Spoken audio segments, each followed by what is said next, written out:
Hi, HRN listeners. We're celebrating our 15th anniversary, and we have a really fun campaign and an ask for you. This 15th anniversary tour is aiming to bring you closer to unique food and music experiences in some of the most exciting cities in America. All the while, we're raising funds to support our work empowering the next generation of food system storytellers through our fellowship programs. Here's how it works. Donate to HRN and be entered into a raffle in the city of your choice to win a dinner for two at a noteworthy restaurant and tickets for two to a concert at a prominent local venue. We have incredible partners in New York, Los Angeles, Philadelphia, Nashville, Las Vegas, Charleston, Asheville, and Ardmore, Pennsylvania, who have donated a meal for two and two tickets to a concert of the winner's choice. And all donations help fund our fellowship programs, where we're helping to build essential workforce readiness skills and food system storytelling skills. Check out heritageradionetwork.org/15 to donate and enter to win today. That's heritageradionetwork.org/15.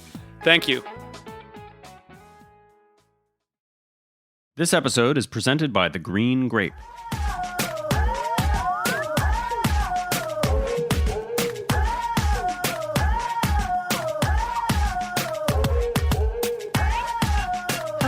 And welcome to A Hungry Society. I'm Portia Wilson, and this is the show where we talk about food, food media, and so much more. Today's guest is Qiana Mickie, Executive Director of Just Food, a position she's held since May of 2017. She enjoys sharing the gift of learner-centered trainings, cultivating community leadership, exploring the intersectionality of food justice, and advocating for sustainable and equitable food farm policies on the local, regional, and federal level. Qiana earned her Food Hub Management Certificate from the University of Vermont and her BS in Marketing from Hampton University, Virginia, 757. Yes. That's for my family in Virginia. She is a member of the Alliance of the Food and Racial Equity and serves on the Organizational Council of the National Sustainable Agriculture Coalition. Qiana loves being an active CSA member of Stonehenge Farm, practicing Vinyasa Yoga, and serves on the boards of the Point CDC, Revolutionary Fitness, and the South Bronx Farmers Market. Qiana, welcome to A Hungry Society. Hey, thank you. Thanks for having me. You are kicking off the 5th season. Wow. Yeah. I'm honored. Yes. It's an honor to have you here. Oh, thank you. So I love Just Food and you're so respected in the food world. Thank you. So it's a pleasure to have you here. But for listeners that haven't heard of Just Food, can you talk about it a little bit and what you do? Yeah, it's interesting. So Just Food has been a longstanding nonprofit in this food access landscape in our region and in our city. So for over 23 years, with a history of supporting urban agriculture and sustainable food and farm policy. But during my tenure in the past 21 months, and especially now looking at 2019, we're really trying to move that forward and really kind of pushing to dismantle systemic inequities and really kind of seeing food as a right that's really moving us forward. So that it's really now, instead of the mission just being helping folks access healthy food, it's really about shifting power, because we really see food justice as power and shifting power. So really shifting power and building the health and wealth of communities that typically aren't centered, small scale folks, farmers, growers, producers, community leaders, historically marginalized and under-resourced folks, and really being intentional about that. So when we say increasing food justice, when we say increasing power, what does that look like for these communities? Like, how does Just Food come in and help? Yeah, I think, the more we continue to unfold that, we start to see the complexities of what power is in our communities. It's the power to be heard. So many of our folks are minimized and marginalized.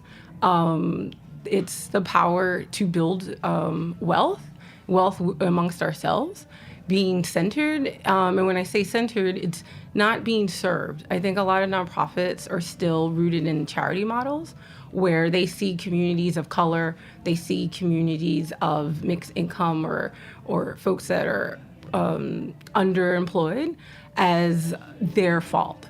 And you need us to come in to give you, to leverage our resources to give those to you because you didn't know what to do.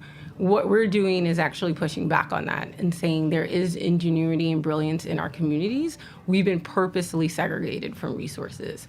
So it's our role we see Just Food now to push on diversifying resources to give them back to the people who they've been taken from so they can build the food access models, food projects, food businesses, however they see, and fostering self-determination. So it's really what they know to be true to really connect to that.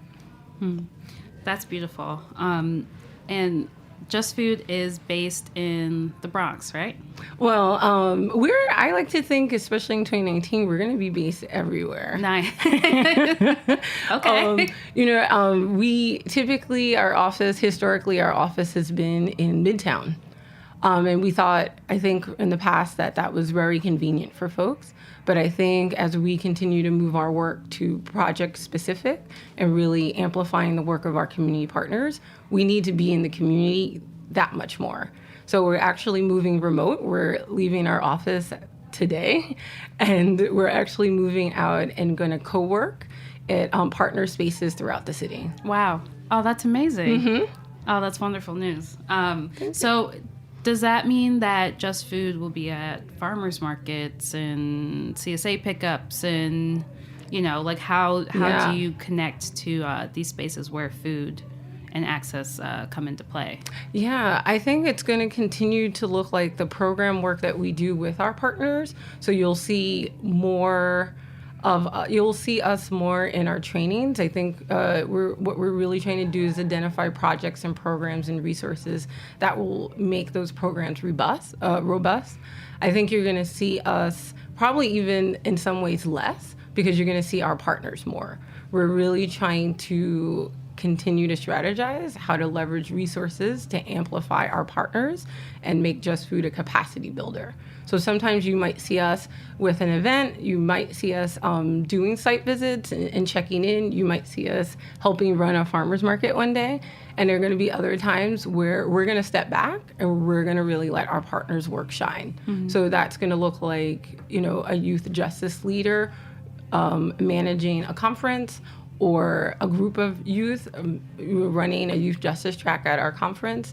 It will be, new restaurants, new leaders being the focus and the lead on like the gala events or community-based events in the gardens or at CSAs.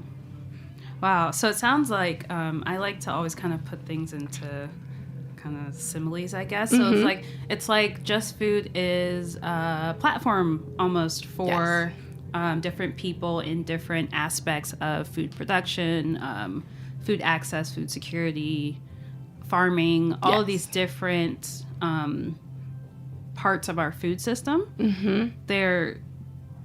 Just Food is kind of the platform for them to engage with their communities on these topics. Yeah. Is that right? Exactly. I think it's really kind of shifting Just Food from this historical nonprofit where we're supposed to hold it all and we have all the knowledge, and it's really transforming us into a more backbone, building collective impacts to address their intersectionalities of food inequity. So that perfectly brings me to my next question, which is intersectionality and food justice. When you say that, what are you talking about specifically? Yeah. For a lot of us who really look at food justice with a different lens, you really see that there's no way to look at food without looking at the injustice in food. So it's really about dismantling that to work towards justice, to work towards equity. If you're looking at folks like like us or ourselves or small scale or grassroots folks, we're faced with, we're living in a world in intersectionality. Our issues are intersectional. If we don't have enough money to pay our rent, that's going to impact what you're buying to eat. If you don't have enough money for lunch, how are you going to be able to get to your job?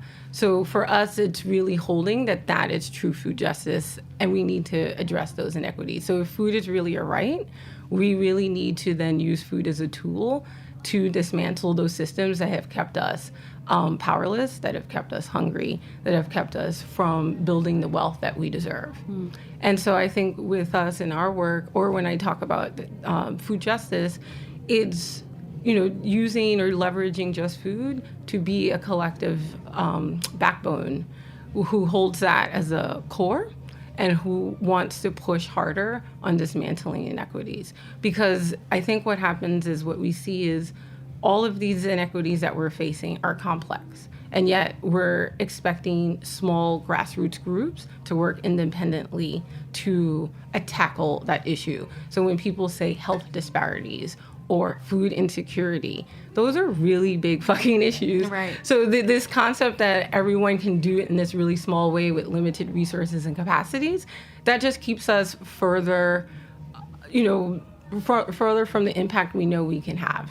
And I think what Just Food could really offer are the folks that have been the most impacted to become the most activated. And I think that's our part, is that engine piece. So if it's food access, how do we support your work around growing food so you can get it to folks that need it the most? Are there opportunities to sell your food and get a price that is fair? So you're able to bring that money back to your livelihood, to your community's livelihood, build a healthy job creation. We have to kind of get beyond just looking at doing food work as happy, fun food, warm and fuzzy, and volunteer driven. This is sweat equity, and while there's lots of times that we can and should be volunteer driven and give back to community, we also need to live.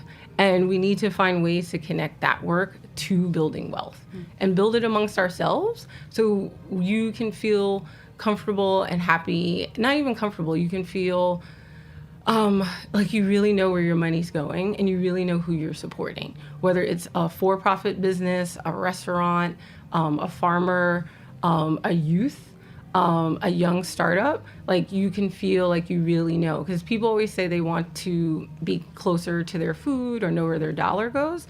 But in a large system, if you're shopping at a grocery store, if you're at a larger scale, you're never going to really get there. You're never going to know where that tomato came from. You're never going to know who made the sandwich in your restaurant. So we're trying to just take 3 steps back to really build with folks so we can build a multiply effect. And you can see that from the city and beyond. The word you use, activated, like I love that word. That's great. I'm curious, when did you become activated? That's a good, yeah. I feel like in terms of food, it really kind of started around 2009, 2010. And it actually was, ironically, with Just Food. I was a community member who was getting more involved around food and really thinking about what I was feeding myself and my son. I had some health issues. I was out of work. I was dealing with a lot of stress. And I realized the more my food, I needed to have a simple meal, the harder it was to find it in my community. I grew up in the Bronx. I was living in the Bronx. Shout out to Parkchester. Shout out to Castle Hill. That's where I grew up. And then I moved to Harlem. And I realized it got even harder when I moved to Harlem at that time. So that was like 12 years ago. And I started volunteering with a group called Harlem for Change. They connected me to a community advocacy training at Just Food.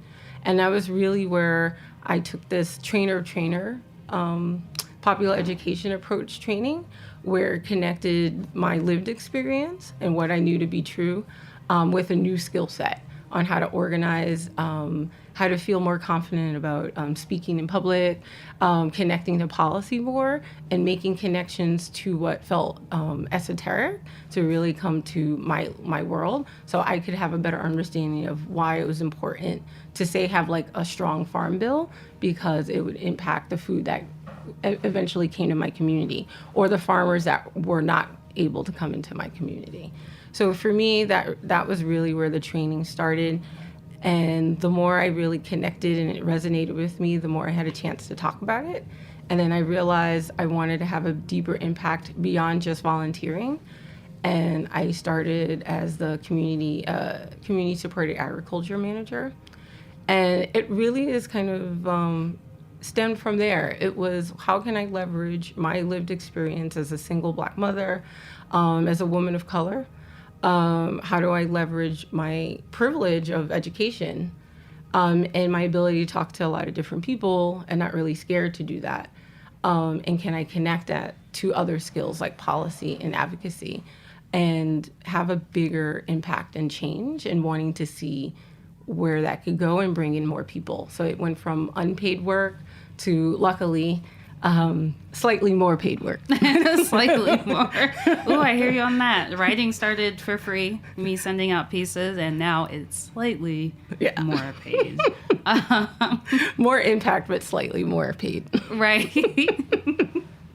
So did you ever imagine you would be in this position you are now? No, absolutely not. And people, it's funny because people ask me that all the time. They're like, I love what you said and I want to do your job. How did you do it? And it's like, I did not go to school for this. Right. Step one. No, I never saw myself here. And even like a few years ago, like 4 or 5 years ago, I was really questioning what I can and should be doing and where my place was in the workspace, beyond, paying bills. And at the same time, when I look back, especially where I'm at now and what I'm doing, I realized this was the plan for me in terms of how I think work best with people. I'm willing to kind of speak up and speak out, but at the same time, I really like working on logistics, and I just want to really see transformative change. And I feel like I can leverage certain privileges that I have. I think being light-skinned and having a really nice smile and freckles gets me in a lot of doors. I think people think I tend to be a little safe or seem safe. And that works a lot when you really want to say things like, you should fund work that goes directly back to community. People are not really ready to hear that. So the more they underestimate you, the further you're able to get in. And I really like being able to leverage that for the better good and having deeper impact. That's really interesting. Well, we could go real deep on that. But no, I've been thinking a lot lately about that sort of presumed safety and like wanting to reframe structures and are you allowed in because you are presumed to be safe? And what does that mean? If there's someone who's presumed to be unsafe, not allowed into these spaces, then like how do you navigate that as someone who is? So like I just personally as a writer like think about that all the time. Well, I get to write these great publications, but is it because like my writing is safe, or because like the things I'm covering, like those topics are safe? So it's a tough thing to like think about, especially as Black women. Like exactly. I think it is always a challenge to navigate. And it's something that is continual learning, and it's a continual push. And I think maybe because of my past lived experiences in and out of work, I've learned to have a high tolerance for risk and a high tolerance for uncomfortable and making people uncomfortable. And I think that part of being willing to want to fight for change and really actually also figuring out what that can look like and who else needs to be at the table. So just because I might get into a meeting and open a door and start a conversation doesn't necessarily mean I'm the best person to finish it or it should stop with me. So if I'm able to open doors and get other people in, I feel like that's where I'm able to leverage a lot of my privilege and do that well. So the more I'm able to leverage the power I have as, like, say, being an executive director, I want to always bring it back to folks in community, and I don't want to hold it. I think it's kind of, people have used that concept of like leaderless leader movements, and I think for a while I didn't really know what to think of that. And I think what does that mean, leaderless leader? Well, I think now for me what it really speaks to is we need, it's not always the structure that's the problem. And you do need leaders. Sometimes it's easier to forge ahead for other folks where they may not feel as strong. But at the same time, it's being willing to be unheralded, being willing for it not to be about you, being willing to actually share the power and the opportunity. So it's you can be a leader, but you're not really concerned about being this charismatic, tokenized leader. You're really actually trying to leverage that space and opportunity to bring in more folks to therefore have more change. Because if we, and I think a lot of our structures, nonprofit and otherwise, tokenize a lot of us, and then we have this overburden of representation, and then it ends up centering on us. And then we then feel like we have to support that leader. That tokenized person is then going just to become the oppressor too, because then that power feels like it rests in them, and then they need to be at every table. They need to be the one saying everything. Then we also then support that because we think that's going to get us free. And we feel like we can't critique. Exactly. Yep. You can't critique. Because you can't there's only one. down. You can't Right. critique another Black woman because, well, there's not a lot of us. Right. So you have to just like support. You and just have to cheerlead. support. Yeah. Even if they're wrong, even if they're going left, and then that creates a vacuum, and that doesn't create change. And especially now in these past couple of months, and trying to take what's been a historically white-led organization and being the first women of color to lead it, and also having to then push back on, folks that have been in this space a little bit longer and maybe been tokenized. That's been that challenge of how do you push back on leaders because the power has been so consolidated. And I think for me, I definitely don't want to get there or get to that point, but I think the only real way to do that is to kind of acknowledge that and be willing to push on it. And not everybody wants to do that, and not everybody supports that. So a lot of people want the end goal or they want the impact, but it does take a lot of strength to get there. And it takes a lot of work and sometimes pushing back on the powers, even the powers that we respect, or the powers that lie in the people that we respect.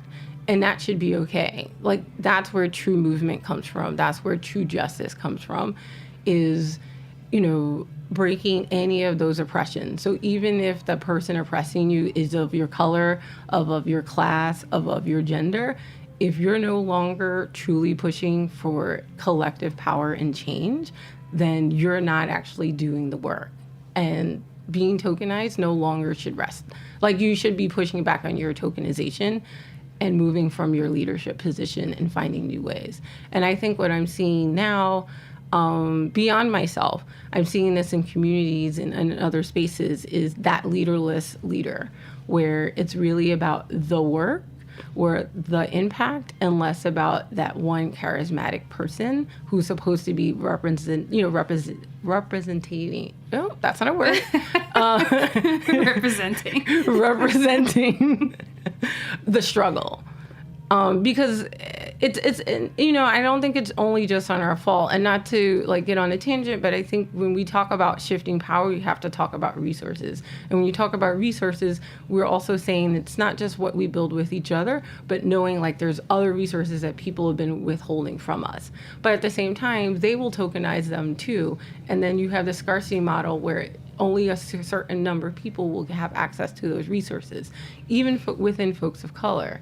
So it's really pushing back on that too, and saying, to open that door to get to resources, it's great for you. No one's saying you shouldn't do your work, but at the same time, how do we get that more disseminated out in our community, right, to truly have the impact on the grassroots level or at a for-profit level that will have an impact on all of us, and it shouldn't just rest on your one individual work or table. Sorry. Yeah, no, don't be sorry. That was I said something because that hit on something that I've been thinking a lot about. Yeah. Because there is that pressure of people are like, oh, you're so inspiring as a Black woman food writer, and it's I'm not the only one. Exactly. There's more, and they should be getting pieces too. Exactly. Let's push back if you have the same conversation, say for instance, when we're talking about Black female farmers, if your conversation goes back to the same two women, I don't doubt that they're awesome, but then you're missing the whole story, and you're missing folks that are really doing the work still because you don't even know that their work is happening. So, I don't want to, when I say that, it's like, if you think you know 2, there's probably 100 other folks doing it. And I would really push ourselves to find that. And I think even for me, how am I leveraging my power to really get other folks to be amplified and heard? And at the same time, when do I step back when it's not, I don't need to be there? And how do I make sure that they get unheralded? Because right now, not everyone hears them and sees them. I always, people always say, like, make that one connection. And they just tell you about that one Black speaker, that one Black writer, the one Black farmer, the one young farmer, the one Black young farmer who also happens to be female. And it's just like, there's so many of us. And if there aren't, then that's where the work is and needs to be. Right. So how can listeners support Just Food? Yeah, there's a few really good ways right now, especially as we move in 2019. Shameless plug, we're still a nonprofit, so donations, unrestricted donations by individuals, groups, and larger amounts are also really helpful. If you go to justfood.org /donate, every dollar counts right now. We're really scaling down to really have impact on a project level. So those dollars will really go to helping cover salaries and overhead for us to really get out in the community. If folks want to support something even more particular, since we are starting to move remote and working in communities, it would be really helpful, like a donation of $300. A donation of $600 would actually cover our residency at a co-working partner space. For $300 would cover us for a month. $600 would cover us for 2 months. And that would avail us to be able to support another partner who has space for us to be able to build and base build in their space and cover our costs of using it. Oh, that's awesome. Yeah. Please donate to Just Food. It is a great organization. And, all right, we're only halfway through this, and I'm already, feeling great about it. And, Me too. I didn't even look at my notes. All right, so we're going to take a quick break, and we'll be right back with more of Qiana Mickie.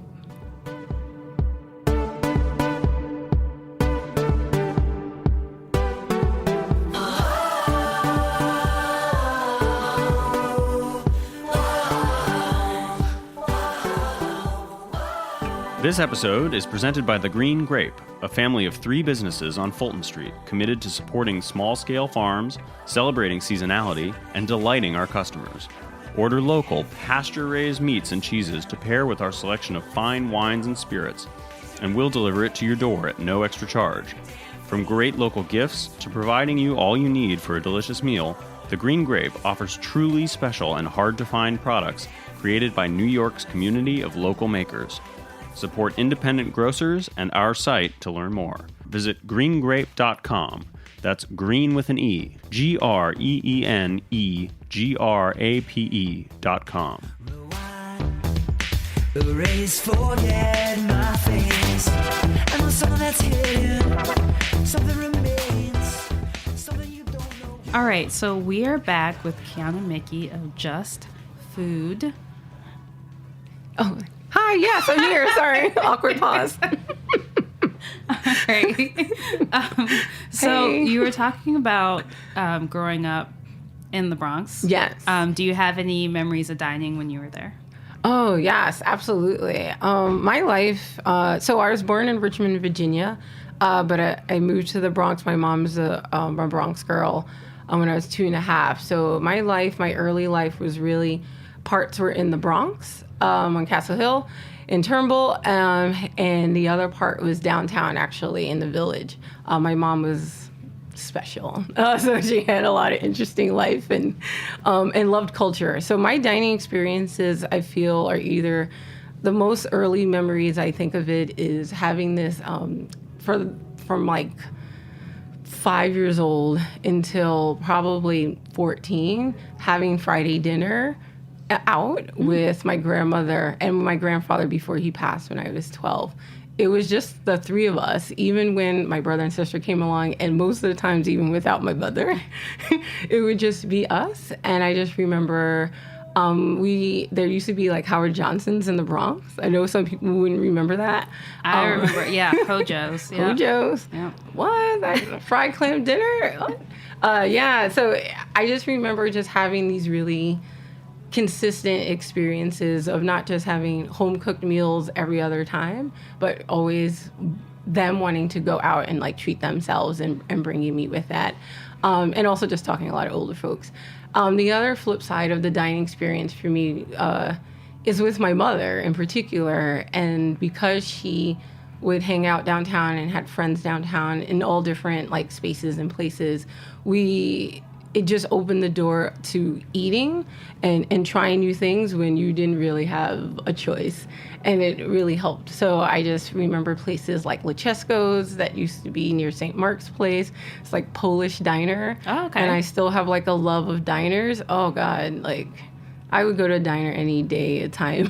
It's called Lechesco's. Lechesco's. It used to be Lechesco's on the corner. People OGs would know. But right across from Thompson Square Park. I can still think of those home fries. I think of eating sushi for the first time, or going down to Chinatown, or meeting folks that actually they were family businesses. My mom was really big on that, even without really, I think, thinking about it. She really liked community and wanted to find ways to support community. She also worked as a health inspector, so she also, I guess, knew places to eat as well.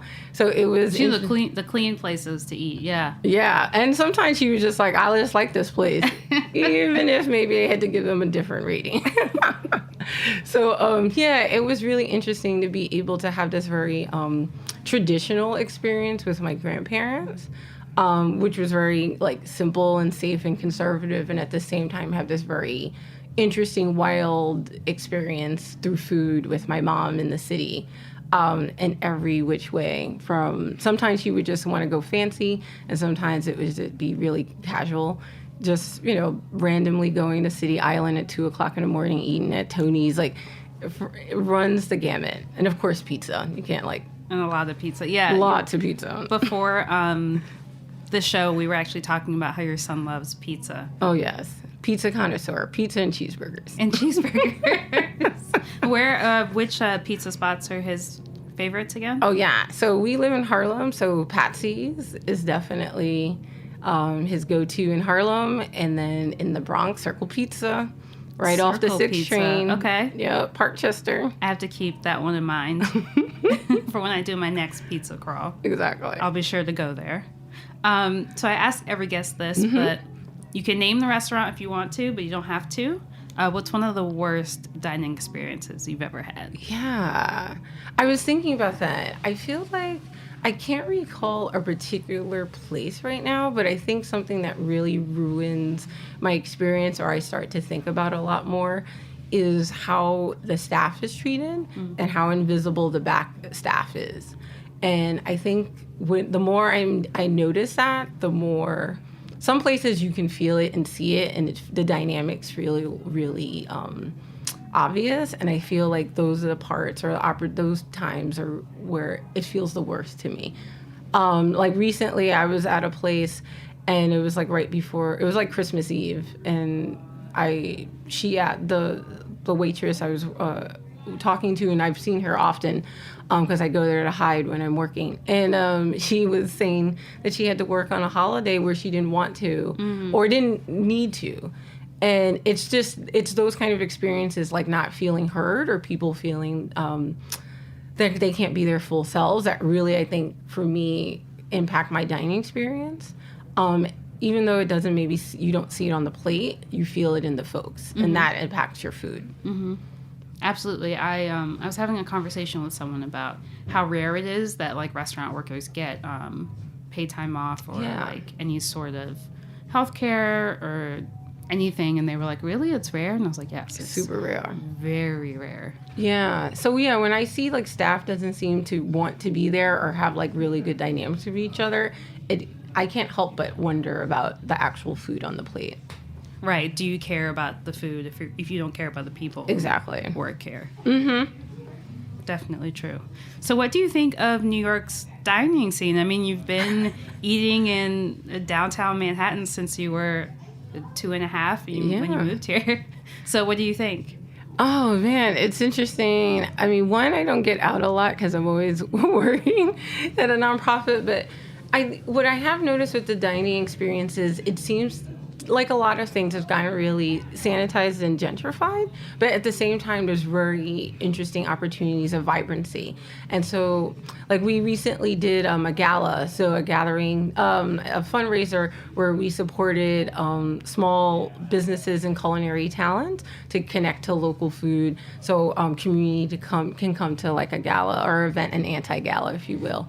And what I really liked about that experience and what it makes me excited about is while you'll see restaurants that seem so expensive or so inaccessible in New York City, there is also this really burgeoning or emerging community that wants to continue to make food accessible and real and still connect on breaking bread on a cultural level.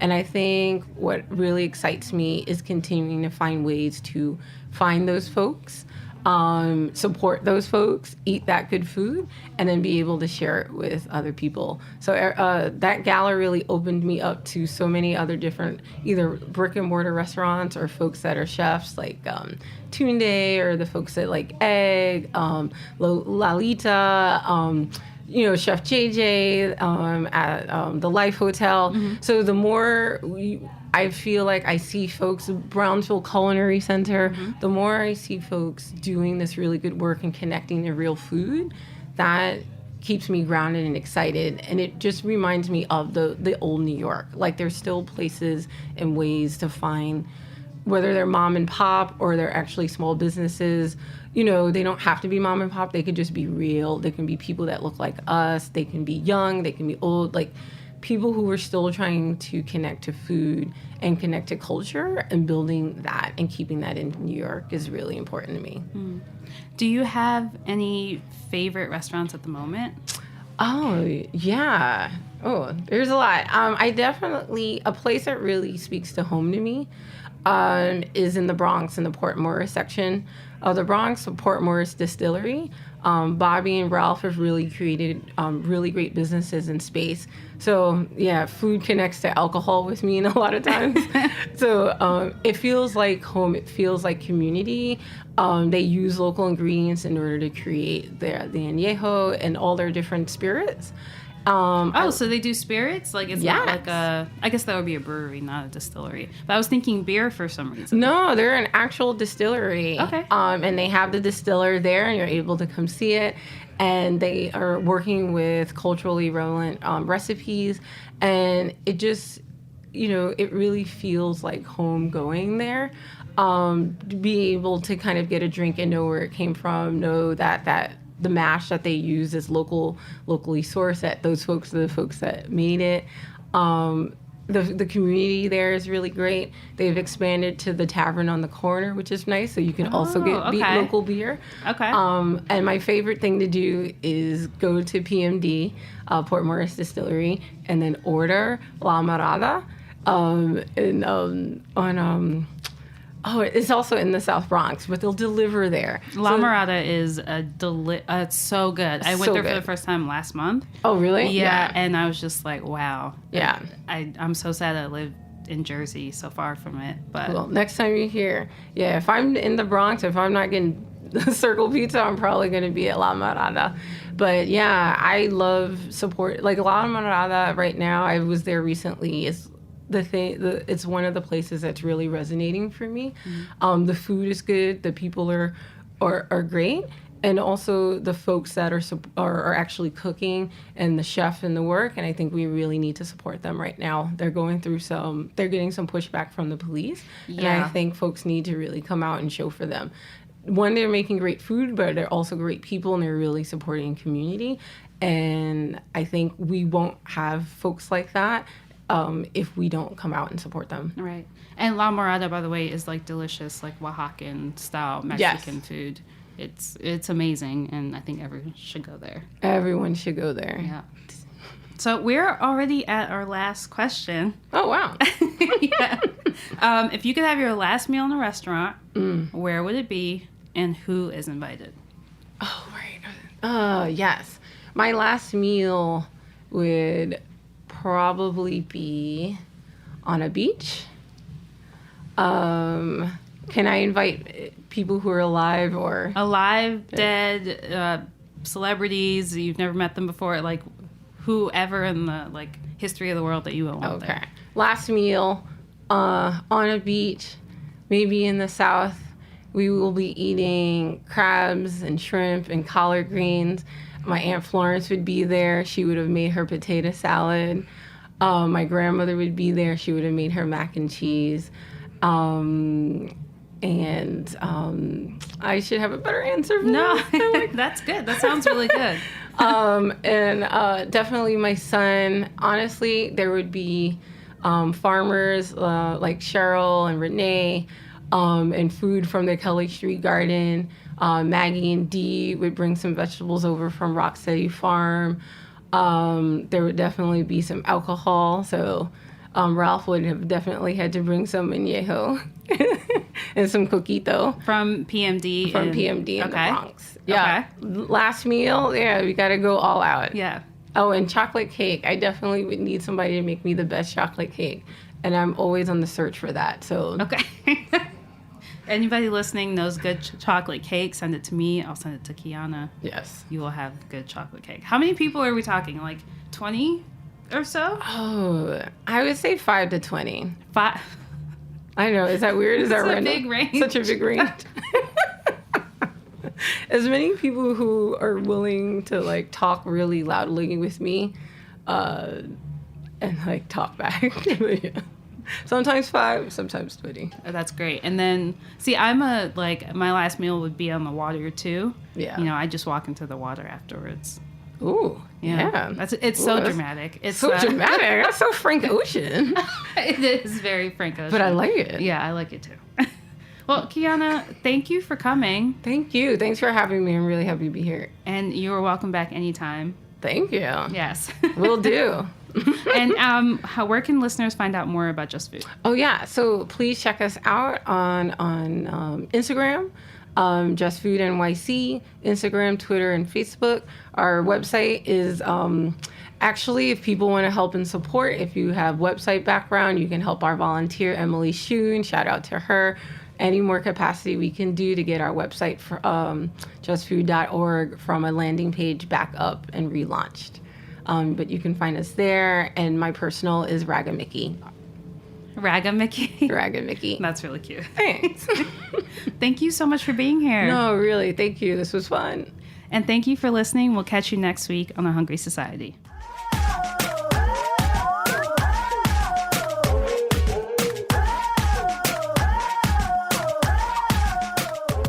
Thanks for listening to Heritage Radio Network, food radio supported by you.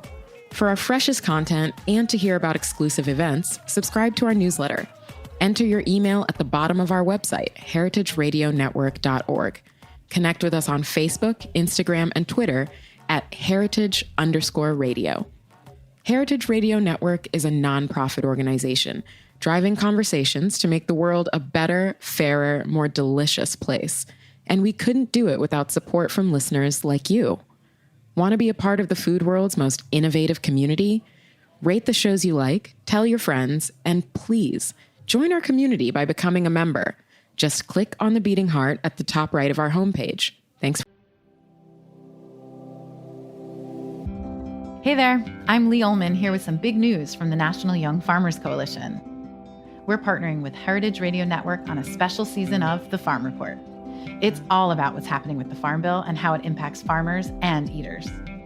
I am growing diversified vegetables on land that's been in our family for 150 years. And so with the pandemic, gentrification, property values going up, we had to sell the land and we lost it.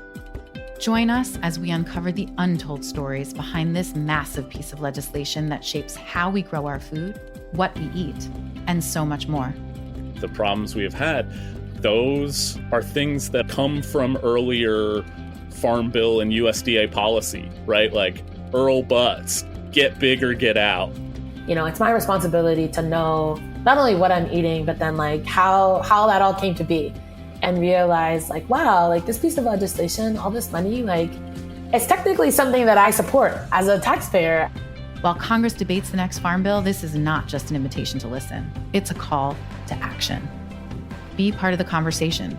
Subscribe to the Farm Report on Heritage Radio Network, wherever you listen to podcasts.